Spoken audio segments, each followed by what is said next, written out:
अच्छा ये बताओ, तुम अभी शादी क्यों नहीं करना चाहती? दीदी, आज तक मैंने भैया की सारी बात मानी, लेकिन ये बात नहीं मान सकती मैं। अरे क्यों नहीं मान सकती, बताओ तो मुझे, रीजन बताओ तुम। भैया ने मुझे बचपन से इतनी लाड प्यार से पाल के बड़ा किया है, तो मैं भी चाहती हूँ, मेरा भी तो हक बनता है ना कि एक ऐसी लड़की आए, एक ऐसी भाभी आए जो मेरे भैया का जीवन भर अच्छे से ख्याल रखे। फिर मुझे जहाँ भेजना होगा, जहाँ शादी करनी होगी, वो कर देंगे, मैं कुछ नहीं बोलूँगी। हाँ भाई राजेश, बताओ क्या बोलना चाहोगे अब तुम?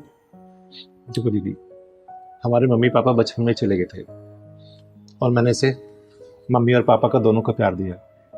मैं चाहता हूँ कि मेरी बहन एक अच्छे घर में शादी करे और ये खुश रहे, क्योंकि आप तो जानते हो ना कि हर माँ बाप का एक ही सपना होता है कि उसकी बच्ची अच्छे से रहे और उसकी अच्छे से शादी हो। बस मैं यही चाहता हूँ कि ये शादी कर ले। मेरा क्या है, मैं कर लूंगा आराम से। देखो राजेश, तुम्हारी बहन का कहना भी सही है, और देखो श्रुति, राजेश का भी कहना सही है। देखो वो ना लड़का है, पूरी माँ बाप की जिम्मेदारी इसके ऊपर है। माँ बाप के ना रहने पर पूरी परवरिश इसमें तुम्हारी की है, तो इसके ऊपर जिम्मेदारी है कि अच्छे से तुम्हें विदा करे, ताकि इसकी पूरी जिम्मेदारियां खत्म हो जाए, उसके बाद से तसल्ली शादी करें। तुम्हें क्या इसमें हर्ज है बताओ? आज नहीं कल शादी तुम्हें तो करनी है ना। मुझे शादी से कोई एतराज नहीं है, बट मैं देखना चाहती हूँ कि जो लड़की आ रही है वो मेरे भाई का अच्छे से ख्याल रख रही है कि नहीं रख रही। फिर मैं खुशी खुशी चली जाऊँ। दीदी आप तो अच्छी तरह जानती हो ना, ये समाज, जानती हो ना समाज क्या कहता है। अगर एक जवान बहन हमारे घर में है तो आदमी यही सोचता है कि पता नहीं क्यों बिठा के रखा है। बस मुझे और कुछ नहीं चाहिए, तू शादी कर ले प्लीज। देखो राजेश, तुम्हारा कहना सही है। समाज की नज़रें इतनी बुरी होती है ना कि अगर जवान लड़की, क्या आजकल छोटी छोटी बच्चियां भी अगर रास्ते पर निकलती हैं तो उनके साथ भी गलत हो जाता है। और बेटा श्रुति, तुम्हारे भाई का कहना बिल्कुल सही है, फिर इसके ऊपर जिम्मेदारी है। ये भी चाहता है कि अपनी बहन की विदाई करे, अच्छे से धूमधाम से तुम्हारी शादी करे, उसके बाद ही अपनी शादी करे। बोलो। ये तो मेरी तो एक छोटी सी ख्वाहिश है, मुझे शादी से कोई प्रॉब्लम थोड़े है। तो मैं करूंगा ना तुम्हारी ख्वाहिश पूरी, मैं करूंगा शादी, लेकिन पहले तुम्हारी शादी करना नहीं चाहता भाई, पहले आपकी शादी होगी। हूं। पहले आपकी होगी। नहीं, अरे, आपकी होगी। तुम लोग एक मिनट मुझे सोचने का मौका दो। मैं कुछ सोचती हूँ, आइडिया। एक काम करते हैं, ये रहा पॉइंट, ठीक है, इसको टॉस करेंगे। हेड है तुम्हारा, अगर हेड आया तो तुम्हारी शादी पहले होगी, और टेल आया तो तुम्हारी शादी पहले होगी। बोलो मंजूर है? जल्दी बोलो, मंजूर है? ये देख लो, भगवान उछालो। ठीक है, जो भी आएगा वैसे डिसीजन होगा। खोलू? श्रुति बेटा खोल दो, राजेश खोल दो। हाँ बोलो। देखा दीदी, मैंने कहा था ना कि पहले इसकी शादी होगी। हेड आएगा। ये चीटिंग है दीदी, मुझे पता है भैया ने कुछ ना कुछ आपको पहले ही बता के रखा था, या तो कुछ तो चीटिंग की, आप दोनों ने मिलकर चीटिंग की है। अरे बेटा, इसमें क्या चीटिंग है? तुम्हारे सामने ही मैंने कॉइन को टॉस किया है, तुम्हारे सामने हेड आया, मैंने बोला भी था अगर हेड आएगा तुम्हारी शादी पहले होगी। अब देखो चीटिंग नहीं है, चीटिंग तुम कर रही हो बेटा। गलत बात है। भाई आपने ही कुछ किया है ना। मैंने कुछ भी नहीं किया बेटा। अब देख बेटा, हंसी मजाक का पार्ट है, तेरे भाई का कहना बिल्कुल सही है। जिस हिसाब से समाज की मानसिकता है ना, तो मेरे हिसाब से अगर मेरी बात मानेगी ना तो तुझे पहले शादी कर लेनी चाहिए। ठीक है, अगले 1-2 महीने के अंदर फिर तेरे भाई की भी शादी करवा देंगे। बेटा जोड़ियाँ ऊपर से बन के आती है। चल मैं एक बात मान लेती हूँ तेरी, तू पहले अपने भाई की शादी करा के भाभी को लाके जाना चाहती है। ठीक है, तेरी भाभी मान ले घर में आ गई, मान ले 1-2 दिन, 2-4, 10 दिन अच्छे से रही, और तेरी शादी होने के बाद फिर तेरे भाई के साथ अगर तू गलत व्यवहार करने तो क्या कर लेगी? तो कुछ कर सकती है इसमें? कुछ नहीं कर सकती बेटा। तुझे अपना परिवार देखना होगा, इसे अपना परिवार देखना होगा शादी के बाद। तो इतना नहीं सोचते बेटा, ठीक है? तू अपनी शादी कर ले, और उसके 1-2 महीने बाद तेरे भाई की शादी पक्का करवाएंगे, समझी? क्योंकि दीदी आप मुझसे वादा करो कि आप मेरे भाई का ख्याल रखोगे। अरे बेटा, है तेरे भाई का ख्याल अब तक रखा है, तेरा भी ख्याल रखा है ना, तो तुझे क्या लगता है शादी होने के बाद मैं तेरा ख्याल छोड़ दूंगी, इसका ख्याल छोड़ दूंगी? बिल्कुल नहीं बेटा। ठीक है राजेश, देख प्रॉब्लम सॉल्व हो गया, तेरी बहन मान गई ना, तू खामखा इतना परेशान हो रहा था कि दीदी कुछ भी करके उसे समझाओ, उसकी शादी पहले कराओ, नहीं मान रही है वो। दीदी वही तो इसको तब से बोल रहा हूँ, तू तो जानती है ना कि समाज क्या कहता है, पता है ना तेरे को। और तू चाहती है कि अपने माँ बाप पे कोई दाग लगे? नहीं ना, इसलिए मैं तेरे से बार बार कह रहा था कि शादी कर ले, शादी कर ले, लेकिन तू मानती नहीं थी। अब दीदी ने तुझे मना लिया ना, आई एम वेरी हैप्पी। ठीक है, और मैं भी शादी जल्दी कर लूंगा। अच्छा ये बता, लड़का वगैरह देखा है कि देखना है अभी? नहीं दीदी, देखा हुआ है। और अच्छा इसने देखा हुआ दीदी? वो हाँ देखा है लड़का, पसंद है तुझे?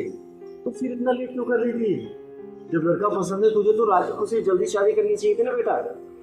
पागल कहीं का, हमेशा खुश रहे। तेरी शादी में चिंगारी जरूर आएगी और बधाई दे के जाएगी, समझी? ठीक है दीदी पहले आप वादा करो कि आप अपने भैया का पूरा ख्याल रखोगे, उसके बाद मुझे कोई दिक्कत नहीं। बेटा मैं तुझसे प्रॉमिस करती हूँ। और एक बात बताओ, आज तक मैं तुम लोगों का साथ छोड़ दिया क्या? कि शादी होने के बाद मैं इसका साथ छोड़ दूंगी, सब ख्याल नहीं रखूंगा? बोल बेटा, शादी हो अभी हो चाहे बाद में हो, चिंगारी ने अपने बच्चों को कभी नहीं भूलती, समझी ना? और तू भी तो मेरी बहन जैसी है? चिंता मत करो, मेरी शादी होते 1-2 महीने में इसको भी घोड़े पे चढ़ाऊंगी मैं। बस दीदी, आपने मेरी बहन को आशीर्वाद दे देना, मैंने सोचा कि भगवान ने दे दिया। हाँ दीदी, कहाँ चलना है? अरे पहलवान मल्होत्रा जी ने तो उनके घर लल्ला हुआ है, तो उन्होंने बोला कि दीदी आपको आना है क्योंकि बच्चे का नामकरण आप ही को करना है। दीदी कितना आपको मानते हैं, नामकरण में तो पंडित जाता है दीदी, सब कोई बहुत मानते हैं आपको दीदी। अरे पहलवान, समाज से मैंने यही तो कमाया है, और क्या कमाया है? समाज को मैं प्यार देती हूँ, इसलिए समाज मुझे भी प्यार देता है। अरे नहीं, मैं तो फ्री हूँ। हाँ हाँ, अच्छा मैं तुमको थोड़ी देर में फोन करती हूँ। वाह, राजकुमार सो रहे, कितनी प्यार से सो रहे हैं।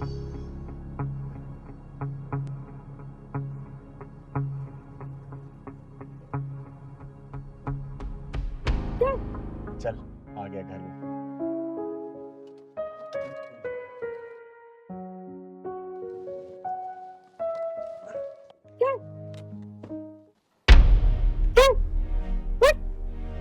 अरे अरे अरे अरे मैम साहब, अरे मालिक साहब सो रहे हैं, आराम फरमा रहे। खुश लाऊं आपके लिए चाय, नहीं मैम साहब, कॉफी, पिज्जा, नहीं बर्गर, क्या लेंगे आप? कुछ नहीं मैम साहब, वो सुबह से बहुत सारा काम किया था ना तो थोड़ा थक गया था, इसलिए आंख लग गई। अच्छा, थोड़ा जी। आग लग गई। जी मैम साहब। इस कोठी के मालिक हैं आप? नहीं मैम साहब। तो काम कौन करेगा? तेरा बाप। मैम साहब मैं कर माफ कर देना। मल्होत्रा जी के थोड़ी देर बाद चलेंगे, चल तो जरा इसका इलाज करे पहले। माफ कर देना काम चूका। ओए मगरूर औरत, अपने घमंड के आसमान से नीचे उतर के देख कि जमीन पे इन जैसे लोग भी रहते हैं जिनको तू अपने घमंड नाम पे घोड़े से रौंद रही है। क्यों मार रही है इसको? अबे कौन है तू? जुर्म और अन्याय पे पड़ती हूँ भारी, और इस जलजले को कहते हैं चिंगारी। जुर्म देखा ना जाता, अन्याय सहा ना जाता, और हर गरीबों से है चिंगारी का नाता। चिंगारे चिंगारे किन्नर कहते हैं मुझको। अब बता, इसको क्यों मार रही तू? बोल। तुम्हें पता भी है कितना काम चोर है? अच्छा, काम चोर है? क्या चोरी कर दी इसने? कौन से काम की चोरी कर दी इसने? दीदी मैं बताता हूँ, मेरा नाम नंदू है और मैं इस घर में माली का काम करता हूँ। आज सुबह से मैंने इतना काम किया जिससे मेरे शरीर में थकान होने लगी, और मैं 2 मिनट के लिए आराम करने के लिए लेट गया और मेरी आंख लग गई। फिर अचानक से ये मेम साहब आई और आकर मुझे मारने लगी। ओए, किससे सफाई दे रहा तू? हाँ, ये क्या वकील लगती है तेरी? ओए, मुंह बंद कर, पीछे खड़ी हो, पीछे खड़ी हो, चुप खड़ी हो यहाँ पे। बोल बेटा। दीदी इनका रवैया हमेशा से ही ऐसा रहा है, ये हम जैसे नौकरों को तो नौकर नहीं, अपने पैरों की जूती समझती हैं। शायद इन्हें ये नहीं पता हम गरीब बेशक हैं, लेकिन हमारे पास भी दिल है। बेटा, इन जैसे घमंडी लोग होते हैं ना, जिनके पास 4 पैसा जाता है, घर गाड़ी बंगला कोठी ये सब बनवा लेने के बाद घमंड के आसमान में उड़ने लग जाते हैं। और सुन बे, घमंड के आसमान से भागते हो घोड़े की पीठ से उतर, वरना वक्त का पहिया ऐसा घूमेगा ना, जिस दिन तू जमीन पे आएगी तेरी औकात तेरे सामने नजर आएगी। समझी? ये गरीब है ना, ये भी इंसान है, इनके पास भी दिल होता है। एक और बात सुन, जिस दिन ये मजदूर काम करना बंद कर देंगे ना, और खुद जब काम खुद करना पड़ेगा तेरे को, खाना पानी झाड़ू पोछा बर्तन, तब तुझे इनकी कदर पता चलेगी। समझी? और चिंता मत कर बेटा, इस चिंगारी तुझे श्राप देती है, तेरे को बहुत जल्दी पता चलेगा। और सुन बेटा, तुझे ऐसी घमंडी औरत के यहाँ काम करने की जरूरत नहीं है, चिंगारी तुझे अच्छी जगह काम पे लगवाएगी। चल तू मेरे साथ। नहीं नहीं नहीं, दीदी मुझे माफ कर दो, माफी मुझसे नहीं, इससे मांग माफी तू। नंदू, मुझे माफ कर दो। मुझे आज तुम्हारी कीमत समझ में आ गई। अब सुन, आज से मैं ऐसी गलती नहीं करूंगी। मैं तुझे कभी परेशान नहीं करूंगी। सॉरी। और हाँ एक बात, आगे से अगर ऐसा हुआ ना तो चिंगारी का रौद्र रूप देखने के लिए भी तैयार रहना, ठीक है? चल बेटा अपना ख्याल रख, अगली बार करे ना चिंगारी घर 2 घर छोड़ के ही है, ठीक। आ जाना मेरे पास। चल पहलवान मल्होत्रा जी के यहाँ। चलो दीदी। दीदी आज कहाँ चलना? पहलवान सोच रही हूँ ना कि आज पीर बाबा को चद्दर चढ़ा के आए हम लोग। दीदी आपका सही है, सारे धर्म को आप मानती हो। अरे पहलवान, हमारा गुजारा इस समाज से तो चलता है। समाज में रहते हुए जात पात ऊंच नीच धर्म ये सब क्या होता है? हाँ, कुछ नहीं होता बेटा। चल सही करी दीदी। पहलवान, हाँ दीदी। पूरा रिक्शा खाली है, लेकिन ये रिक्शे वाले ने बच्ची को आगे क्यों बिठा रखा रे? दीदी दार में कुछ काला हाथ, चल के देखते हैं। चल तो। ओ रिक्शा वाले, रिक्शा वाले, बैंक चलेगा? रिक्शा खाली नहीं है बे। अरे रुक तो, नाम क्या है तेरा? नाम जानकर क्या करेगी मेरा? अब्दुल नाम है। और तू कौन है? चिंगारी नाम है मेरा, चिंगारी किन्नर। ये बच्ची कौन है? इसकी माँ ने मेरा रिक्शा लगवा रखा है स्कूल लाने और ले जाने के लिए। तू बता क्या परेशानी है? अच्छा, जब पूरा रिक्शा खाली है तो तूने इस बच्ची को आगे क्यों बिठा रखा है? अबे इसको मैं आगे बिठाऊं या गोद में बिठाऊं? तुझे क्या परेशानी है? अच्छा, मुझे क्या परेशानी है? पहलवान ने पकड़ तो, बेटा जरा बाहर निकल, मैं बताती हूँ कि परेशानी क्या है। मुझे परेशानी बताऊंगा तुझे। बेटा नाम क्या है तुम्हारा? मेरा नाम श्वेता। बेटा जब पूरी रिक्शा खाली तुम आगे क्यों बैठी? ओए, चुपचाप सीधा खड़ा रह वरना 20 से फाड़ दूंगी तुझे, समझा? बेटा तू घबरा मत, बता मुझे।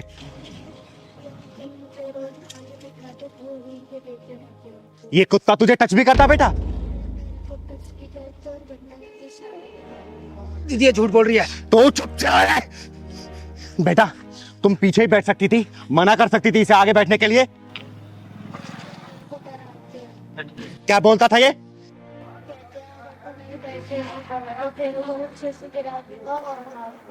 साले हरामी, छोटी बच्चियों पर गंदी नजर रखता है तू, शोषण करता है उनका, तू शोषण करता है। तुझे मैं जान से मार दूंगी। दीदी मुझे माफ कर दो। दीदी आज के बाद ऐसा कभी नहीं करूंगा, किसी बच्ची को आगे नहीं बिठाऊंगा। दीदी मुझे माफ कर, दीदी मुझे माफ कर, दीदी मुझे माफ। अरे बिठाएगा तो जब मैं तुझे रिक्शा चलाने लायक छोड़ूंगी। बेटा घर में कौन कौन है तुम्हारे? दीदी मेरे घर में मैं और मेरी मम्मी रहते हैं। मम्मी का फोन नंबर याद है आपको? पहलवान फोन मिला। नंबर बताओ। दीदी बात करिए। दीदी मुझे छोड़ दो। हेलो, श्वेता की मम्मी बोल रही हो? हाँ बोल रही हूँ, आप कौन? मैं चिंगारी बोल रही हूँ। अभी जल्दी राजनगर पानी की टंकी के सामने आ जाओ। मैंने रिक्शे वाले को और तुम्हारी बेटी को रोक रखा है यहाँ पर। लेकिन बात तो बताओ, क्या बात है? अरे पहले आओ तो सही, तब पूरी बात पता चलेगी। आओ, पकड़। सच सच बता, तेरे मन में इस लड़की को लेके दिमाग में क्या चल रहा था? बोल। दीदी कुछ नहीं। दीदी देख सच सच बता, वरना तेरी सांसों का आवागमन बंद कर दूंगी मैं। दीदी मैं सच बोल रहा हूँ। दीदी अंकल कहते मेरे साथ चल, मैं तेरे को अच्छी चीजें खिलाऊंगा। मैं कहती हूँ नहीं, तो अंकल कहते नहीं जाएगी तो मारूंगा। साले, तुम जैसे लोगों पे इनके माँ बाप भरोसा करके बच्चों को स्कूल भिजवाते हैं और तुम साले ये सब काम करते हो। दीदी छोड़ दो, दीदी आज के बाद नहीं करूंगा। दीदी आज के बाद नहीं करेगा तू? आने दे उसकी माँ को, बस आने दे। दीदी क्या हुआ? इन दीदी ने रोक रखा है। आपने ही मुझे कॉल किया था? हाँ मैंने फोन किया था। आप श्वेता की माँ हैं? जी। आपको पता है आपकी बच्ची के साथ क्या होता है? क्या हुआ? ये बताइए, आप कब से जानती हैं इसको? यही कोई 2 महीने से। इसकी कोई छानबीन कराई थी आपने कि कौन है, कहाँ का रहने वाला है, क्या करता है? नहीं, मैं इसे जानती तो नहीं, लेकिन ये मेरे घर के सामने ही रिक्शा लगा के खड़ा रहता था। मैंने इसे श्वेता को लाने और ले जाने के लिए 2000 रुपये में लगा दिया। एक अनजान इंसान पे आप लोग भरोसा करके अपने बच्चों को इसके साथ भेजते हैं। ये भी कभी सोचा है कि ये लोग इनके साथ क्या करते होंगे? कभी सोचा है? बेटा, क्या ये चिंगारी दीदी सच बोल रही है? हाँ मम्मी, ये अंकल मेरे को रोज आगे बिठा के छेड़ते रहते थे मेरे को। अरे तो तुमने मुझे पहले क्यों नहीं बताया? मम्मी, ये अंकल कहते थे अगर तू अपने घर पे बताएगी तो मैं तेरे को जान से मार दूंगा। हे भगवान, हे भगवान, अब भगवान याद आ रहे। अरे तुम भी तो अपनी बच्ची को स्कूल ले जा सकती थी, वहां से ला सकती थी। दीदी मैं क्या करूं, मैं जॉब करती हूँ, मेरे पास टाइम नहीं है दीदी। अच्छा, बच्चे को स्कूल से लाने ले जाने के लिए टाइम नहीं है, लेकिन कल को अगर अनहोनी हो गई ना तो फिर रोने और पछताने के लिए टाइम ही टाइम होगा आप लोगों के पास। दीदी मुझे माफ कर दो, मुझसे गलती हो गई। आज के बाद मैं अपनी बच्ची को खुद ही स्कूल छोड़ने और ऑफिस से टाइम निकाल के लाने जाऊंगी। दीदी आज से अपनी बच्ची को किसी और के साथ नहीं भेजूंगी मैं। ले जाओ अपनी बच्ची को, और आगे से ऐसी गलती मत करना। और इसका क्या करना है ये चिंगारी बहुत अच्छे से जानती है। जाओ आप।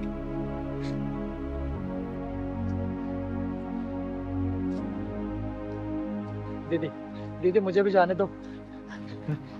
तुझे कहाँ भेजना है ना ये चिंगारी बहुत अच्छे से जानती है बेटा। पहलवान पुलिस का फोन लगा। दीदी, दीदी घर पे मेरी बेगम इंतजार कर रही है। दीदी मुझे जाने दीजिए दीदी प्लीज। अब तू माफी हवालात से मांगना पुलिस वालों से। दीदी, हेलो पुलिस स्टेशन, मैं चिंगारी दीदी का पहलवान बोल रहा हूँ। चिंगारी जी से बोलिए, 2 मिनट में पुलिस पहुंच रही है। दीदी, दीदी बाप कर दी। दीदी, दीदी सुनाई दिया? बेटा अब हवालात में पुलिस वालों से माफी मांगना तू। क्या बात है प्रभास, तूने अचानक मुझे क्यों बुलाया? मैं तो सत्संग में जा रही थी, तेरा फोन आया तो सत्संग छोड़ के यहाँ पे आई। क्या बताऊँ दीदी, राधा और मानवी सुबह एक पार्टी के लिए निकले थे। दोपहर तक मेरी उनसे अच्छे से बात हुई, सब कुछ ठीक था। उसके बाद से नंबर स्विच ऑफ है और अभी तक घर भी नहीं आई। 9 बज चुके हैं। अच्छा, इससे पहले भी कभी हुआ है कि पहली बार हुआ है? नहीं दीदी, आज पहली बार ऐसा हुआ है। तूने उनकी किसी सहेली को कॉल किया? हाँ दीदी, मैंने उनके फ्रेंड को भी कॉल किया। वो बोल रहे थे कि हमारे साथ पार्टी में ही थे, हम तो पार्टी से निकल चुके हैं, लेकिन वो अभी तक घर पे ही नहीं आई। बस ये टेंशन है दीदी, अगर मेरी बहनों को कुछ हो गया तो मैं तो कहीं मुंह दिखाने लायक ही नहीं रहूंगा। अरे तू चिंता मत कर, मैं हूं ना, तू परेशान मत हो।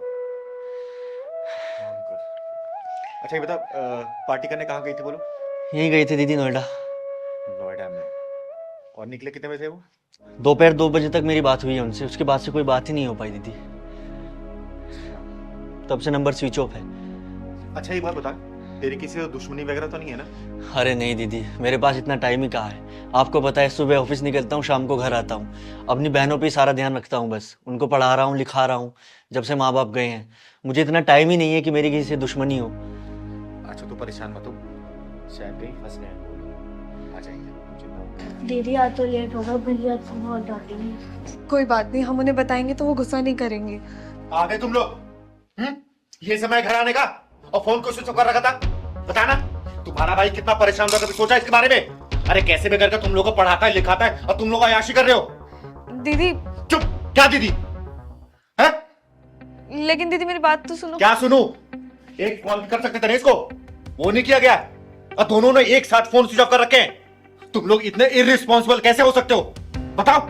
अरे कैसे भी करके बिना माँ बाप की बच्ची को तुम लोगों को पढ़ा रहा है, लिखा रहा है, तुम्हारी ख्वाहिशें पूरी कर रहा है, और तुम लोग को इतनी भी गैरत नहीं है कि घर से बाहर जा रहे हो, अगर लेट हो रहा तो एक फोन भी करते इसको। ये कितना परेशान हो रहा होगा ये, बोलो। दीदी मेरी बात तो क्या सुनूं, बता, दे एक्सक्यूज। दीदी हम लोग फोन करने ही वाले थे, लेकिन हमारे फोन स्विच ऑफ हो गए थे। अरे फोन स्विच ऑफ हो गया तो चार्ज भी तो हो सकता था। तुम लोग अपने सहेलियों के फोन से फोन कर सकते थे अपने भाई को। तुम्हारी सारी सहेलियां घर पहुंच गई, लेकिन तुम लोगों को अभी तक कोई आता पता नहीं था। दीदी हम एक परेशानी में फंस गए थे। परेशानी में? कैसी परेशानी थी, बोलना। दीदी दोपहर को ही मेरी भैया से बात हुई थी और करीबन 4:30 बजे करीब वहां पर एक लड़के को मिर्गी का दौरा आ गया। सब लोग देख रहे थे, लेकिन किसी ने उसकी हेल्प नहीं की। तो इसने मुझसे बोला कि दीदी हम ही हेल्प कर देते हैं। तो दीदी हम लोग उसको हॉस्पिटल लेके गए, वहीं पर हमारा सारा टाइम निकल गया। उसकी फैमिली को बुलाया, उसे एडमिट कराया। दीदी उस परेशानी में याद ही नहीं रहा हमें। ये काम तुम लोगों ने अच्छा किया, ठीक है, लेकिन बेटा इतना तो फर्ज बनता है ना, कम से कम हॉस्पिटल से अपने भाई को फोन कर लेते। ये भी कितना परेशान हो रहा है, तुम्हें पता है ना। दीदी सिचुएशन ही ऐसी बन गई थी। अब आप ही बताइए, पहले उसकी मदद करते या फिर भैया को फोन करके बताते? बेटा तुझे पहले उसकी मदद करनी चाहिए, तूने बहुत अच्छा काम किया, लेकिन उसको हॉस्पिटल पहुंचाने के बाद एक फोन तो कर सकते थे ना अपने भाई को भी, कि भैया मैं यहाँ पे हूँ, मुझे समय लग जाएगा आने में। दीदी वो भी तो किसी का भाई है, वो भी तो किसी का बेटा था। अगर उसे कुछ हो जाता तो भैया को तो हम आकर भी समझा देते। बेटा तूने ये काम बहुत अच्छा किया है कि सबसे पहले उसको हॉस्पिटल पहुंचाए। लेकिन एक बात याद रख कि ऐसी स्थिति में कई फंसते हो ना, दूसरों की मदद करो, उससे कोई मनाही नहीं है, लेकिन समय के अनुसार अपने भाई को, अपने परिवार वालों को सूचित करना भी जरूरी है। दीदी कोई बात नहीं, इन दोनों ने अच्छा काम किया है और आज मुझे भी इन दोनों पर प्राउड फील हो रहा है। अरे प्रभास, मैं इन लोगों को डांट नहीं रही हूँ, मैं सिर्फ समझा रही हूँ कि समय के अनुसार जो भी कर रहे हो ना, दूसरों की सहायता करो, लेकिन कम से कम अपने परिवार वालों को इन्फॉर्म जरूर करो। देख जवान बहन है, कोई भाई परेशान हो जाएगा, समझ रही तू? ठीक है दीदी, आगे से मैं ध्यान रखूंगी, लेकिन कभी भी ऐसी सिचुएशन आएगी मैं हर किसी की मदद करूंगी। बेटा हमेशा मदद करना, ठीक है? ठीक है दीदी। चल प्रभास, आगे ना बहन, बात कर, चल मेरे साथ, चल बैठ। खुश है।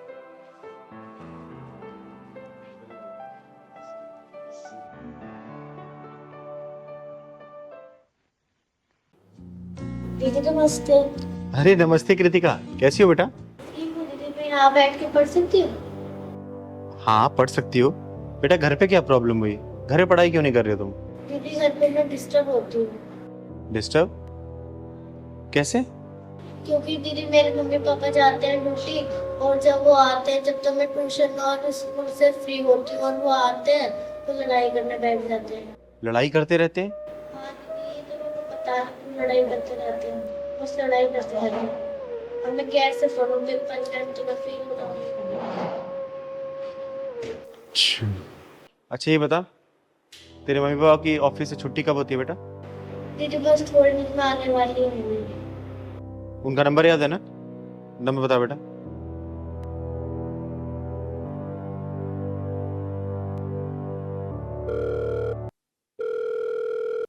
हेलो हेलो, राजेश बोल रहे हो? अच्छा सुनो राजेश, तुम्हारी और तुम्हारी वाइफ की छुट्टी हो गई ऑफिस से? बस पहुंचने वाले हैं। अच्छा एक काम करो, मेरे यहाँ होते हुए जाना, पहले दोनों आओ तो पहले। ठीक है, करते हैं। ठीक है,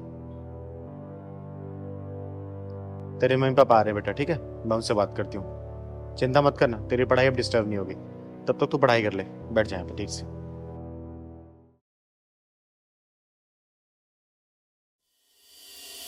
दीदी नमस्ते। नमस्ते नमस्ते। कृतिका, तुम यहाँ क्या कर रही हो? यहाँ पे? बेटा कृतिका, जाके तुम दूसरे कमरे में पढ़ाई करो, मुझे कुछ बात करनी है इनसे, जाओ।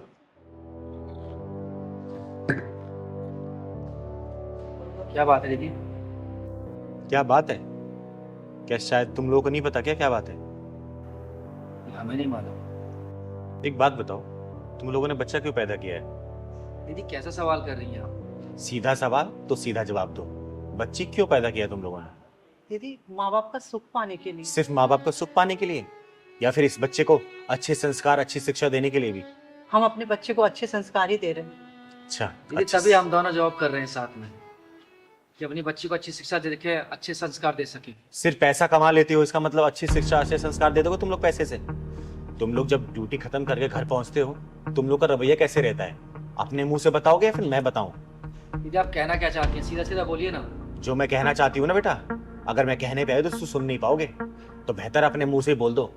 जब घर पहुंचते हो तो तुम दोनों क्या है आपस में तू मैं करने लग जाते हो? बोलो। दीदी ये इनकी गलती रहती है, ऑफिस से आते ही शुरू हो जाते हैं। दीदी ये ऑफिस की टेंशन घर में लेकर आती है, बताइए ना, लड़ाई तो इसकी वजह से स्टार्ट होती है हमेशा। दीदी एक बात बताओ आप, मैं ऑफिस से आऊँ, घर का सारा काम करती हूँ, खाना बनाती हूँ, बर्तन साफ करती हूँ, सब कुछ मैं करती हूँ, और ये आते ही घर में शुरू हो जाते हैं। दीदी क्या मैं सारे दिन काम नहीं करता क्या? दीदी बताइए। तुम लोग अपनी बकबक बंद करो। 2 मिनट नहीं हुआ तुम लोग यहाँ बैठे हुए, और तुम लोग मेरे सामने लड़ने लग गए।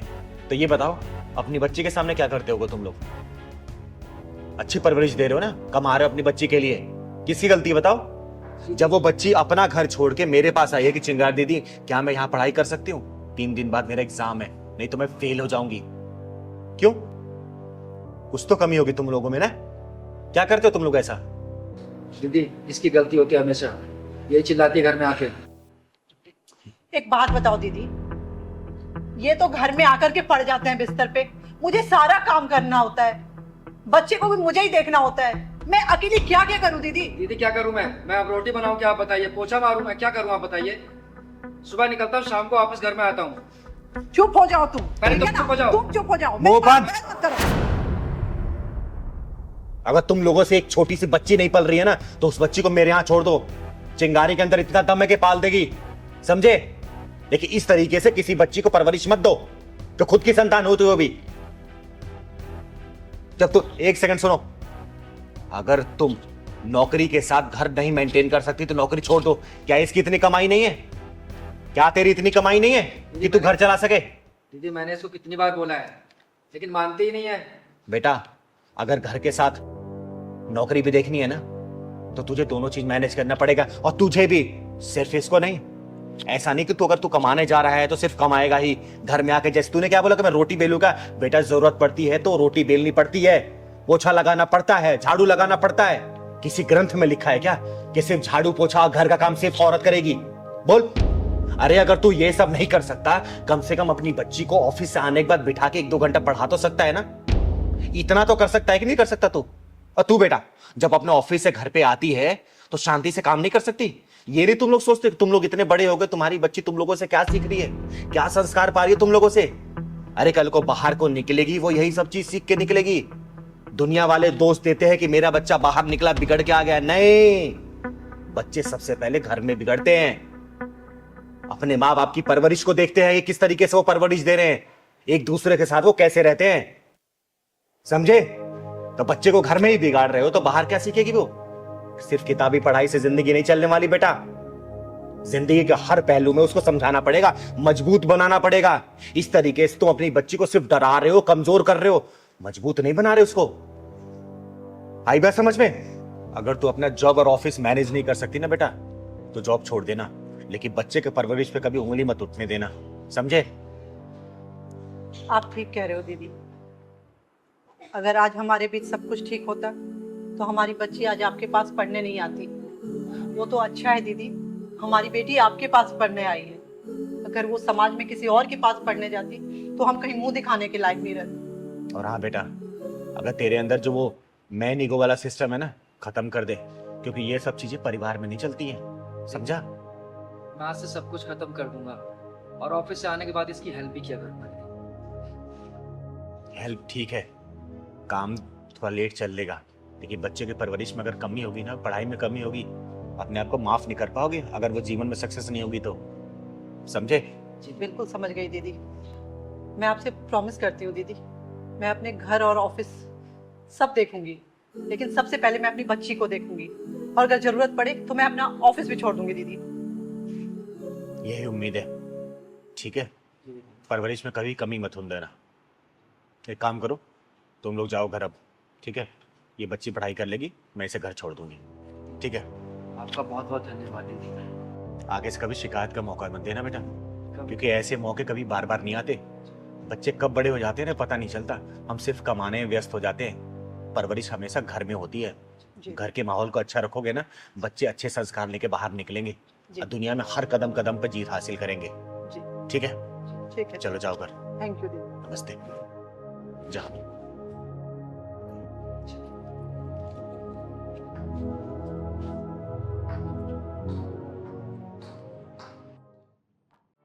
देखिए योगेश जी, वो समय बीत गया जब माँ बाप बच्चों की शादी तय किया करते थे।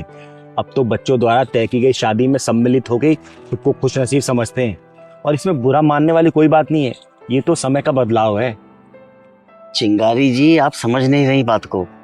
मेरा बेटा उस लड़की से प्यार करता है, उसके साथ लिव इन तक में रहता है, लेकिन शादी नहीं करना चाहता। मतलब आपको इस रिश्ते से आपत्ति नहीं है? चिंगारी जी, मुझे क्या आपत्ति होगी? एक ही बेटा है, उसकी खुशी में ही मेरी खुशी है, लेकिन कम से कम शादी तो कर ले, उसके साथ प्रॉपर रहे, बच्चे हो, परिवार हो, समाज है, क्या कहेगा? ये आजकल के बच्चों को हो क्या गया है? कैसी हवा चल गई है? प्यार करना है, साथ में रहना है, लेकिन शादी नहीं करनी। यही तो मेरे समझ में नहीं आ रहा चिंगारी जी। उम्र निकलती जाती है, शादी करता नहीं। मैंने इसीलिए आपको बुलाया, आप उसे कुछ समझाएं तो शायद उसको कुछ समझ में आ जाए। मुझे बड़ी उम्मीद है आपसे चिंगारी जी। अरे योगेश जी, ये चिंगारी आपको नाउम्मीद नहीं करेगी। चिंगारी के पास रास्ता उन्हें समझाने का, प्यार से समझ गए तो ठीक, नहीं तो दूसरा रास्ता मैं अपना भी लूंगी, लेकिन हाँ, उन्हें सही रास्ते पर लेके जरूर आऊंगी। आप परेशान मत होइए। बस मैं आपसे यही चाहता हूँ।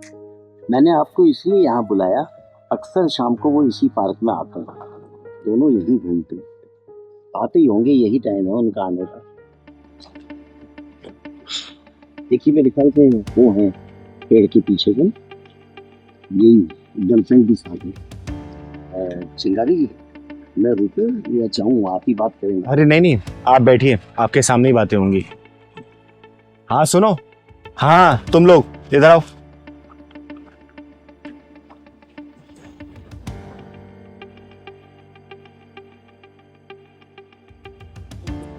अरे पापा आप यहाँ?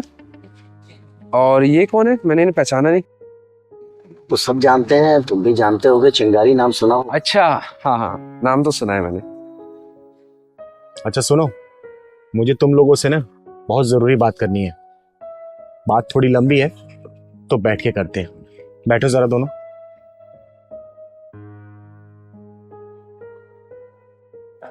जी कहिए। मेरी बात ध्यान से सुनना दोनों। तुम्हारे पिता तुम्हारे इस रिश्ते को नाम देना चाहते हैं।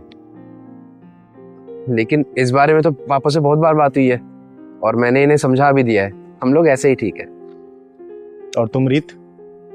अरे रीत भी ऐसे ही ठीक है। क्यों रीत?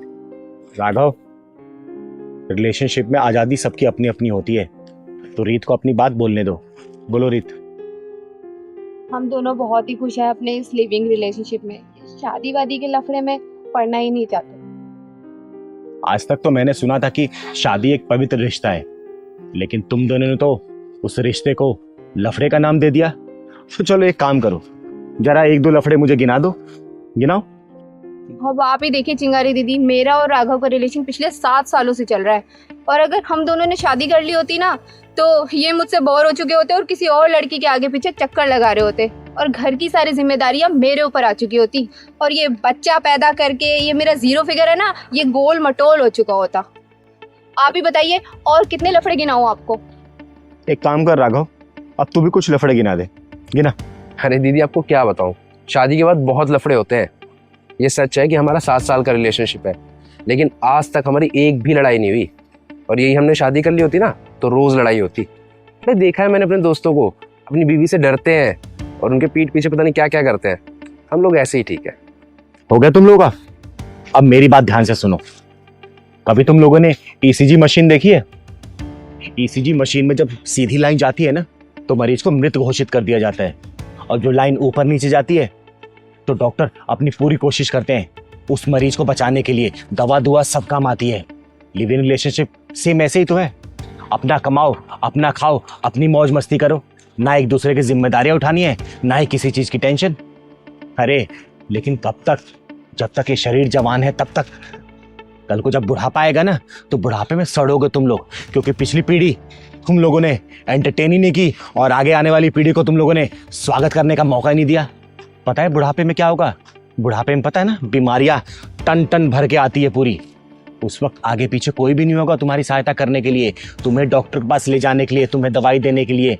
उस वक्त क्या करोगे बेटा? परिवार ही काम आएगा, समझे? शादी ब्याह का जो रिश्ता होता है ना, बहुत जिम्मेदारी से निभाया जाता है। और वैसे भी तुम लोग 7 साल से लिव इन में तो रह ही रहे हो, शादी करके रहो, अच्छा ही तो है। तुम्हारे ये पिताजी को दादा बनने का सौभाग्य प्राप्त होगा, ये भी अपने पोते के साथ व्यस्त हो जाएंगे, तुम लोग अपने भी गृहस्थी संभालना। क्या दिक्कत है इसमें? बोलो। मुझे लगता है चिंगारी दीदी सही कह रही है कि कब तक हम लिव इन में रहेंगे। अगर हमारी शादी हो गई और हमारे बच्चे हो गए, तो पापा को भी दादा बनने का सुख प्राप्त होगा, और हम दोनों भी तो माँ बाप बनेंगे। सही कह रहे हो तुम। और फिर मैं इकलौता हूँ, इतनी प्रॉपर्टी का क्या होगा अगर कोई वारिस नहीं होगा तो?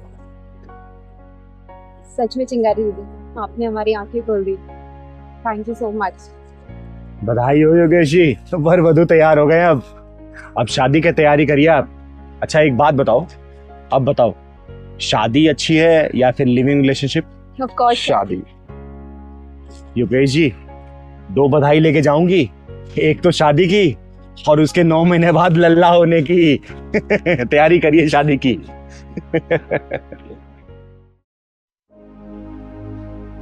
आज तुम लोग इतने प्यार से ये मुझे निमंत्रण पत्र दे रहे हो ना, अपने बच्चे का नामकरण करने का। एक मैं थी, जब मैं पैदा हुई थी ना, मेरे घर में मातम छा गया था। अरे ना मेरे भाई, ना बहन, ना माँ, ना बाप, किसी ने मुझसे मतलब नहीं रखा।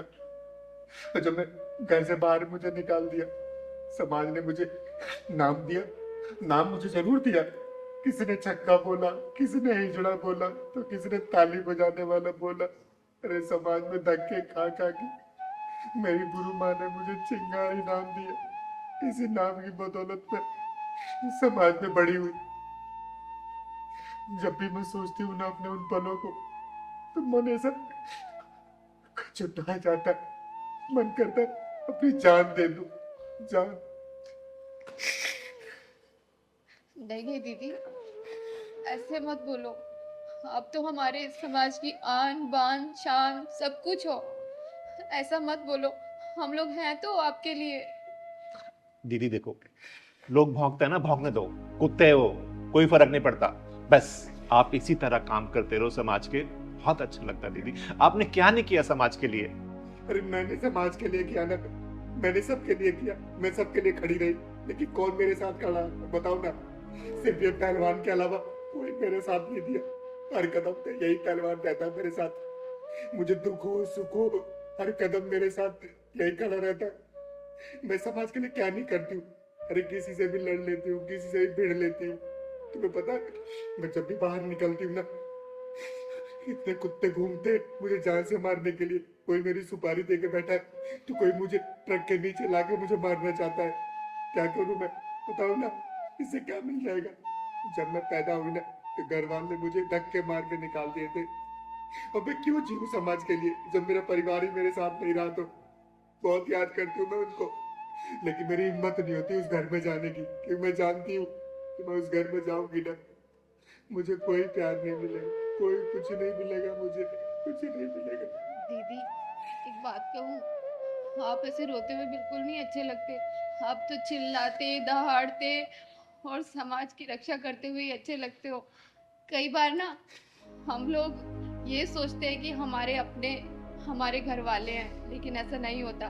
कभी कभी ना बाहर झांक के देखते हैं ना, तो वो बाहर वाले हमारे अपनों से कहीं ज्यादा होते हैं। हम भी तो देखो, हमारे सारे रिश्तेदार थोड़ी ना आ रहे हैं, लेकिन हमारे यहाँ पे आप आ रही हैं क्योंकि आप हमारे लिए स्पेशल हो, आप हमारे लिए इम्पोर्टेंट हो। तो हाँ दीदी, आपका कोई भी बाल बांका नहीं कर सकता। वो है ना ऊपर वाला, वो आपके साथ है बस। बेटा, सिर्फ मैं ऊपर वाले के बताए रास्ते पे ही चलती हूँ, इसलिए शायद तुम लोगों की दिमागों की वजह से ही मैं जिंदा हूँ। अदरवाइज बाकी लोगों का बस चले ना, तो मुझे कब जान से मार दे, मुझे पता भी नहीं चलेगा। नहीं नहीं दीदी, आपको ना कभी कुछ नहीं हो सकता, क्योंकि स्वयं महादेव का हाथ आपके सर पे है। और दीदी हम भी है ना आपके साथ। आप पे आंच आएगी ना, तो सबसे पहले हम लड़ेंगे, लेकिन आपको कुछ नहीं होने देंगे दीदी। दीदी चुप हो जाओ, रोते हुए अच्छी नहीं लग रही हो। सच में दीदी, आप रोते हुए अच्छी नहीं लगती, आप हंसते हुए अच्छे लगते हो। और हाँ दीदी, आपको मुन्ने के नामकरण में आके ना, उसका नाम भी आप ही ने रखना है, अच्छा सा। जो आप रखोगे ना, वही हमें मंजूर होगा। अरे मैं रोना नहीं चाहती हूँ, लेकिन कभी कभी कुछ बातें याद आ जाती है ना, आंसू अपने आप आने लगते। तुम लोग चिंता मत करो, चिंगारी बच्चे के नामकरण में जरूर आएगी, बधाई गीत भी गाएगी और उसका नाम भी चिंगारी रख के जाएगी। अच्छा ये बताओ, शर्मा जी को आप लोगों ने बुलाया कि नहीं बुलाया? हाँ दीदी बुलाया ना। देखिए, वो हमारे समाज के ना बहुत सज्जन पुरुष है, और उनको नहीं बुलाएंगे ना तो उनको बुरा लगेगा, क्योंकि हर अपने फंक्शन में चिंगारी दीदी को जरूर बुलाते हैं। तो मैं चाहूंगी ना, कुछ अच्छे और सज्जन पुरुष आपके निमंत्रण में आए ना, तो ज्यादा अच्छा रहेगा। ठीक है ना? ठीक है दीदी। और पहलवान भी आएगा कि नहीं आएगा?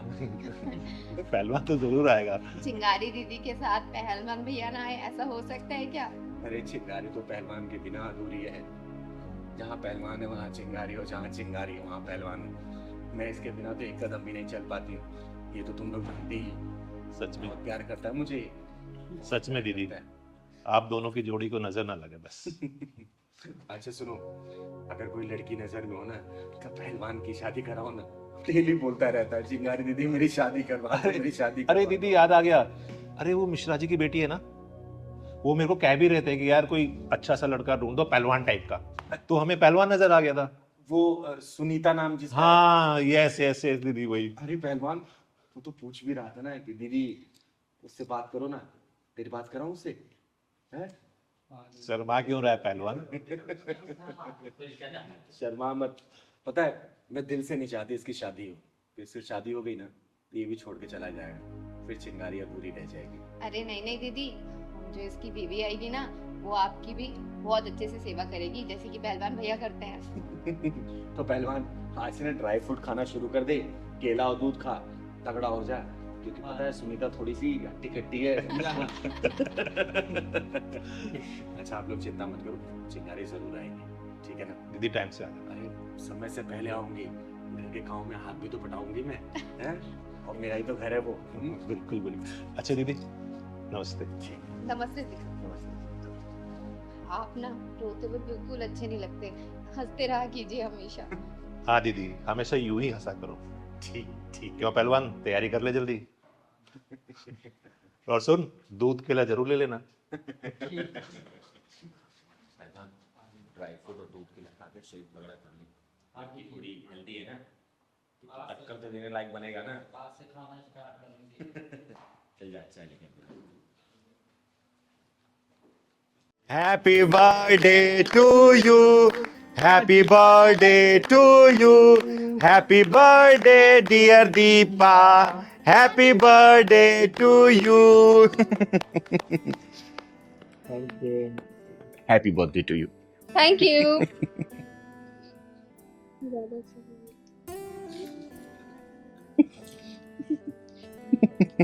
Happy birthday. Happy birthday to you. ये क्या बेहूदगी है? क्या तरीका है जन्मदिन मनाने का? आपको बुरा लगा दीदी तो सॉरी। अरे सॉरी की ऐसी की तैसी, ऐसी बेहूदगी हरकतें तुम लोग सीखते कहाँ से हो? मैं वैसे भी किसी जन्मदिन पार्टी में जाती नहीं हूँ, इसने बार बार मुझे रिक्वेस्ट किया तब मैं आई हूँ। और किसी से खुशी मना रहे हो तुम लोग? किस बात का केक काट रहे हो?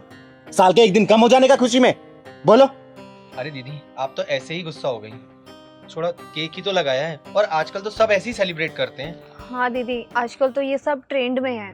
बेटा तुम लोगों को पता है हमारे यहाँ जन्मदिन मनाने की परंपरा सबसे अलग है, बहुत सांस्कृतिक तरीके से हमारा जन्मदिन मनाया जाता है।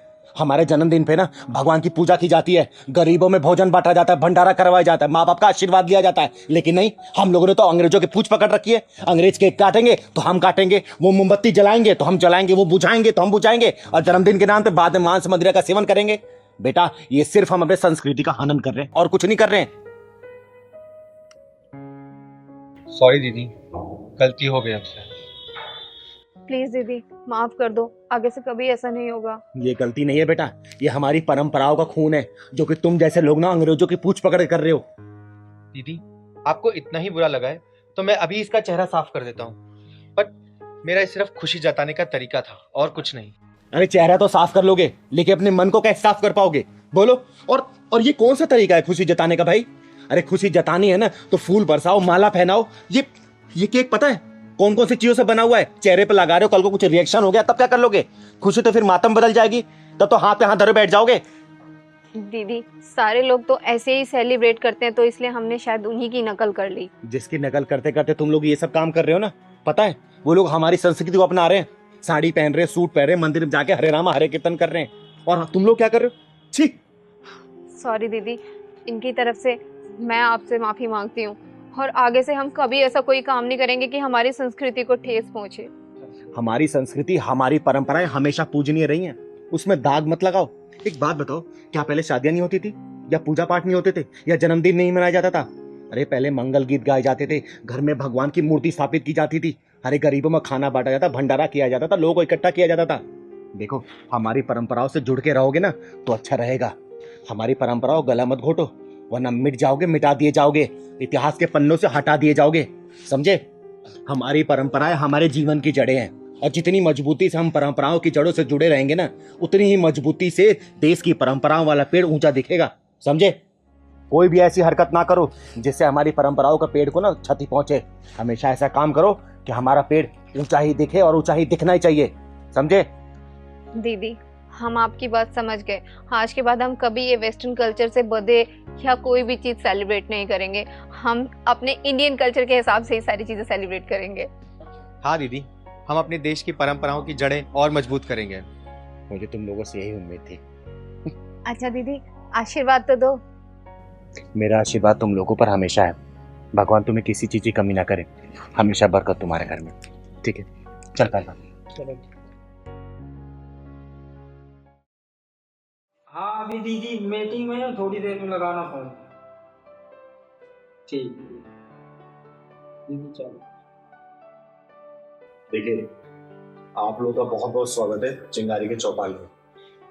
चौपाल शुरू करने से पहले मैं एक बात बताना चाहती हूँ। चिंगारी के चौपाल में ना फैसला हमेशा निस्वार्थ रहता है। यहाँ झूठ फरेब कोई ठिकाना नहीं है। कोई अगर झूठ बोल के मुझे गुमराह करने की कोशिश करेगा ना, तो ढक्कन चिंगारी उसी पे लगाएगी। ठीक है, आप बताइए आपकी क्या समस्या है? दीदी मेरा नाम सुंदर पाल है, मैं मंडी में व्यापारी हूँ। दीदी मेरी समस्या ये है कि मंडी में जो भी माल आता है वो उसका सबसे ज़्यादा मुनाफा जो है बड़े आड़ती वाले ले जाते हैं और कुछ परसेंटेज ही हमें मिल पाते हैं, और हम जो छोटे गरीबों का भी ध्यान रखते हैं। तो दीदी मार्जिन बच नहीं पा रहा बिल्कुल भी, और वो मंडी में जो भी माल आता है उसका रेट अपने हिसाब से तय करते हैं दीदी। तो दीदी मैं ये चाहता हूँ कि आप उनके जो रेट हैं उन पर थोड़ा सा अंकुश लगाएं। कौन सी सब्जी मंडी पड़ती है आपकी? जी साहिबाबाद सब्जी मंडी। और वो जो बड़े अधिकारी हैं, उनका नाम क्या है? दीदी कोई एक अधिकारी नहीं है, वहाँ पे बहुत उनकी कम्युनिटी है, वो अपने हिसाब से ही रेट तय करते हैं। आप लोग बुधवार को लगाते हैं ना मार्केट? हाँ परसों बुधवार। ठीक है, हो जाएगा आपका काम। चिंता मत करिए। आपकी क्या समस्या है? दीदी मेरा नाम सोनू है और मैं एक राशन की दुकान पे काम करता हूँ जो कि छतरपुर में है। आपको पता है दीदी, जो मेरा मालिक है ना बहुत ज्यादा बेईमानी करता है, प्रॉपर राशन नहीं तोड़ता। सुबह से बेचारे लाइन में लगते हैं 5 बजे, उसके बाद कहते हैं राशन खत्म हो गया। अब बताओ उसमें उसकी क्या गलती है? क्योंकि सरकार प्रॉपर राशन बेचती है, पूरा हमारा गोदाम भरा हुआ है। और पता दीदी क्या कहता है कि बस पोस्टर बनाओ, दुकान पे लगा दो, फिर राशन खत्म। क्योंकि ऐसा कुछ भी नहीं है दीदी, सब कुछ राशन पूरा है, प्रॉपर है, चावल है, चीनी है, जिसको चीनी चाहिए उसको चावल दे देता है। दीदी ऐसे कैसे चलेगा? और हमें बहुत दुख होता है दीदी। ये राशन की काला बाजारी अब से नहीं, बहुत समय से चली आ रही है। अगर नेता और प्रशासन इस पर अंकुश लगाता ना, तो ये अब तक टिकता नहीं। ठीक है, आप लोग चिंता मत करो। महीने में एक बार राशन आता है ना? हाँ जी हाँ जी। किस डेट को आता है? अराउंड फर्स्ट वीक में आ जाते हैं। फर्स्ट वीक में आता है। ठीक है, इसका भी इंतजाम हो जाएगा। और हाँ बहन, आपकी क्या समस्या है? नमस्ते दीदी। नमस्ते। दीदी मेरा नाम सीमा है। दीदी मैं अपने कॉलेज के कुछ लड़कों से बहुत परेशान हो गई हूँ। वो मुझे कॉलेज आते जाते इतना छेड़ते हैं, तंग करते हैं, परेशान करते हैं कि मैं लगता है कॉलेज ही जाना बंद कर दूँ। मैंने बहुत कोशिश की उन्हें डांटने की, समझाने की, लेकिन वो लोग हैं कि मुझे धमकी देते हैं कि तुम्हारे मुंह पे तेजाब फेंक दूंगा। ये सब सुन के दीदी मैं बहुत डर गई हूँ कि मैं कॉलेज कैसे जाऊँ, अपनी पढ़ाई कैसे कंप्लीट करूँ। और दीदी जितना भी न्यू एडिशन हो रहा है, नई नई लड़कियाँ आ रही है, ये लड़के रैगिंग के नाम पे उन्हें परेशान करते हैं, बहुत दुखी करके रखा है इन्होंने। और दीदी हम लोग मिडिल क्लास से आए हैं, गांव से शहर अपनी पढ़ाई कंप्लीट करने के लिए आए हैं। बहुत सारी जिम्मेदारियां हैं, उन्हें पूरा करना है, पर मुझे नहीं लगता है दीदी कि हम लोग ये सब कर पाएंगे। इन लड़कों के चक्कर में हम जैसे लड़कियों की ज़िंदगी बर्बाद हो जाएगी। तो दीदी मेरा आपसे अनुरोध है, इस समस्या का समाधान कीजिए।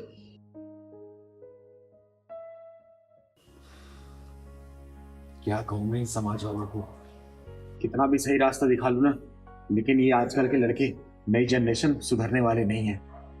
अच्छा बेटे ये बताओ, आपका कॉलेज किधर पड़ता है? दीदी मेरठ बाईपास से आई हूँ मैं, और आपका बहुत नाम सुना है।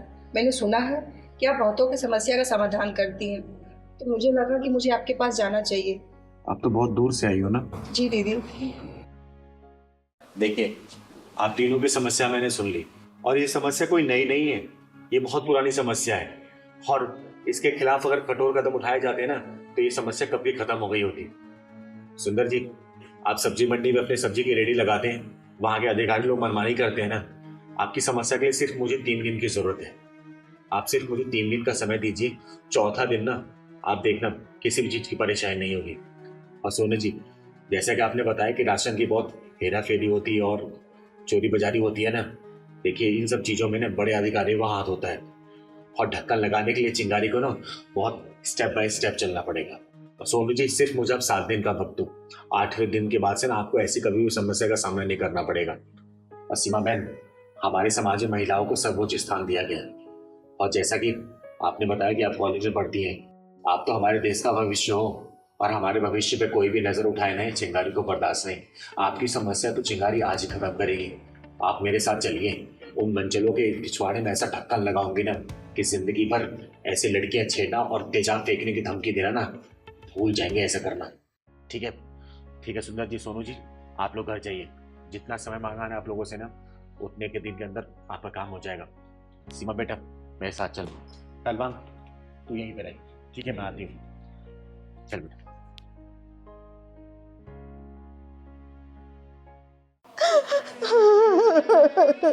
अरे माँ जी, क्या हुआ?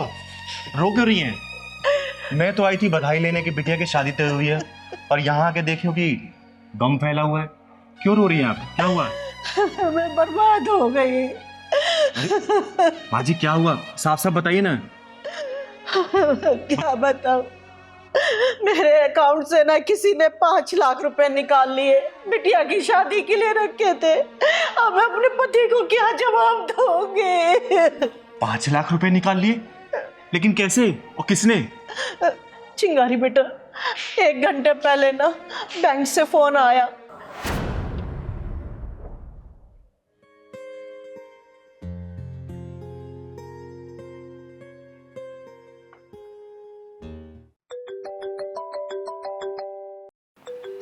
ये किसका फोन है? हेलो हेलो, आप पूनम बंसल जी बोल रहे हैं? हाँ, मैं पूनम बंसल बोल रही हूँ। मैं आपके बैंक से बात कर रही हूँ। आप कौन से बैंक से बोल रही हैं? मेरे तो 2 अकाउंट है, पंजाब सेंट्रल में और अवध बैंक में। वो मैम, मैं पंजाब सेंट्रल बैंक से बात कर रही हूँ, और आपकी एटीएम की सेवाएं शाम तक बंद हो जाएंगी। क्या आप इसे जारी रखना चाहती हैं? हाँ हाँ, मैं अपने एटीएम को क्यों नहीं चलाऊंगी भाई, बताइए क्या फॉर्मेलिटीज होगी? तो एक काम कीजिए, आप ना मुझे अपना एटीएम नंबर बता दीजिए, वरना आपका एटीएम शाम तक बंद हो जाएगा और उसको वापस चालू कराने में 10 से 12 दिन लग जाएंगे। अरे ऐसे कैसे बंद हो जाएगा? हाँ, और मैं कैसे मान लूं कि तुम बैंक से बोल रही हो?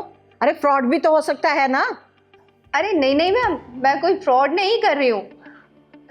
अरे मैम, लगता है आपको सर ने बहुत अच्छे से समझा रखा है कि वो क्या है कि आजकल फ्रॉड वगैरह बहुत चल रहा है। वैसे वेरी गुड क्वेश्चन कि मैं कहीं आपके साथ कोई फ्रॉड तो नहीं कर रही। वैसे मैम, मैं पंजाब सेंट्रल बैंक से ही बात कर रही हूँ। आप कहो तो मैं आपको अपनी आईडी भेज देती हूँ। मेरा नाम रश्मि कुशवाहा है। अरे नहीं नहीं, उसकी कोई ज़रूरत नहीं है। मैं अभी आपको नंबर बताती हूँ। हाँ, लिखिए। बताइए मैम। 6526।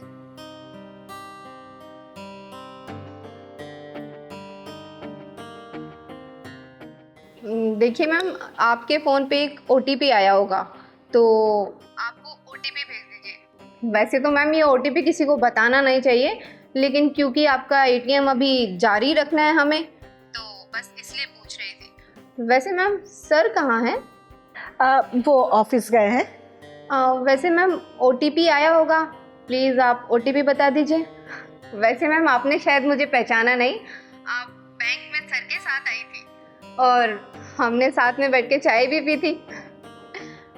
मैम OTP बता दीजिए, OTP आ गया होगा। वैसे मैम, सर ने बताया था कि आप बहुत अच्छा खाना बनाती हैं। Ma'am OTP please. हाँ हाँ, मैं बताती हूँ। बताइए। हाँ हाँ, लिखिए 4628। Thank you so much ma'am. किसी दिन आती हूँ अपनी फैमिली के साथ आपके घर पे खाना खाने के लिए। Have a good day ma'am.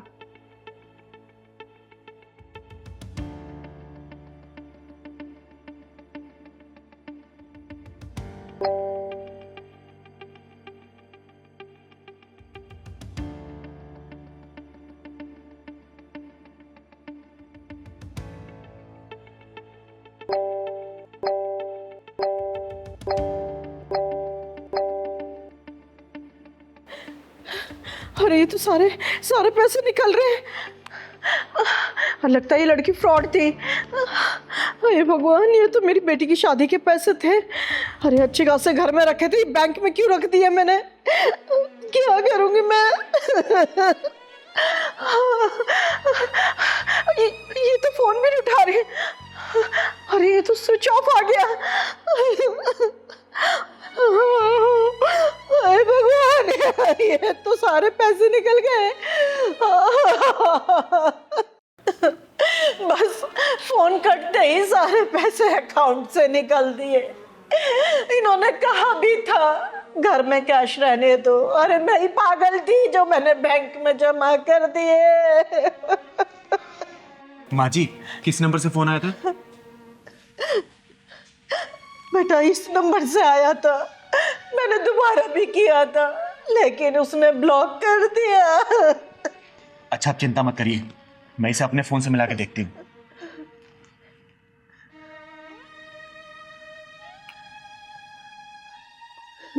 माँ जी, ये नंबर तो अभी स्विच ऑफ है। अच्छा ये बताइए, इस नंबर से पहले भी कभी फोन आया क्या? नहीं, पहले तो कभी नहीं आया। वो हमारे सैनी जी है ना, 10 दिन पहले उनके साथ भी 3 लाख रुपए का फ्रॉड हुआ है ऐसे ही।